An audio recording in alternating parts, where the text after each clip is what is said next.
ఇంద్రలోక భవనాన్ని ఈడ్చుకొచ్చి గదిలో మార్చి మళ్ళీ కట్టారో ఏమో మాయజాలము తెలుసు మంత్రగారడి తెలుసు రెంటి కన్న ఇది ఇంకోటేమో నీలాకాశం నేలాకొస్తే ఇట్టాగే ఉంటాదో ఏమో ఈ సంతోషం దాచాలంటే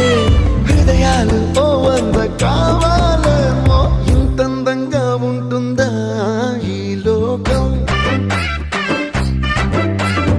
ఇన్నాళ్ళు ఈ మనసుకి తెలియాలేదే